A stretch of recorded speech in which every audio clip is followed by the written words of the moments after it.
আজকে পৃথিবীর ব্যাপারে একটা বড় অভিযোগ নতুন প্রজন্মের মধ্যে আমরা দেখতে পাচ্ছি পৃথিবী জুড়ে, যে পুরনো প্রজন্মগুলো পৃথিবীর সম্পদকে এইভাবে খরচ করে ফেলছে নিজেদের জন্য, যে ভবিষ্যতের জন্য তারা কটটুক রেখে যাচ্ছে। এটা একটা বড় প্রশ্ন এবং অত্যন্ত আশার ব্যাপার যে তরুণ তরুণীরা, কিশোর কিশোরীরা আজকে এই প্রশ্নগুলো করছে এবং খুব জোরের সাথে করছে। অনেকগুলো দেশে এটা একটা রাজনৈতিক প্রশ্ন হিসেবে দাঁড়িয়েছে।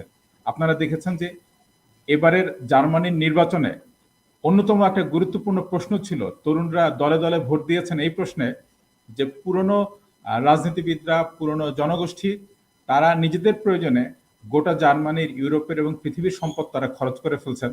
তাহলে ভবিষ্যৎ ওই জার্মান তরুণদের জন্য কি রয়ে যাচ্ছে, জার্মান শিশুদের জন্য কি রয়ে যাচ্ছে? এই প্রশ্নটাই গ্রেটা থানবার্গ এত অসাধারণভাবে করেছেন যে তার বয়স যতই কম হোক, তিনি গোটা পৃথিবীকে একভাবে নাড়িয়ে তুলছেন, কাঁপিয়ে তুলছেন। বাংলাদেশে এই প্রশ্নগুলো আসা দরকার এবং ফারসিম মান্নান মোহাম্মদ এই চমৎকার কাজটা করেছেন। এই বইটা যতবার আমি দেখি আমার আসলে অন্য একটা উপন্যাসের কথা মনে হয়।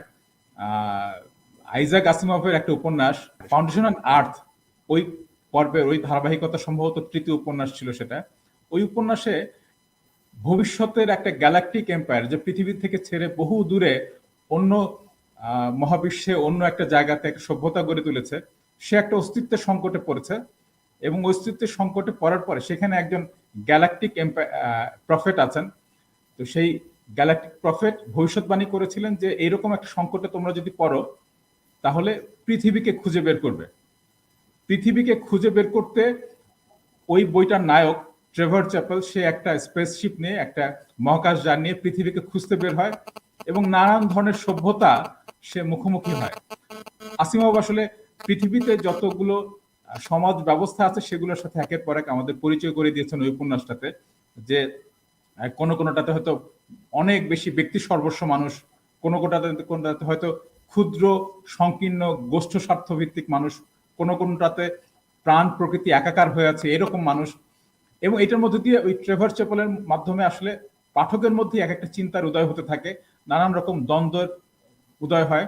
শেষ পর্যন্ত যখন পৃথিবীকে তারা খুঁজে পায় তখন নায়ক মহাবিস্ময়ের সাথে দেখতে পারে যে একটা তেজস্ক্রিয় গ্রহ দূর থেকে দেখে বোঝা যাচ্ছে যে এই গ্রহে নামা যাবে না, এই গ্রহের কাছে পৌঁছানো যাবে না।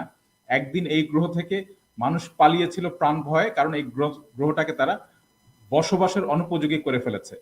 এবং ওই উপন্যাসের নায়কের মধ্যে যে একটা উপলব্ধি হয় যে এই একটাই পৃথিবী, এই একটাই পৃথিবীকে রক্ষা করতে হবে। আমার মনে হয় যে আসিমভ ভবিষ্যতের প্রেক্ষিত থেকে যে বিষয়টাকে দেখিয়েছেন, যে যদি আমরা পৃথিবীটাকে রক্ষা করতে না পারি, আমাদের আসলে পৃথিবী ছেড়ে পালাতে হবে, যে পালানোর কোনো জায়গা আমরা এখনো যাই না, কারণ এরকম বাসযোগ্য পৃথিবী একটাই।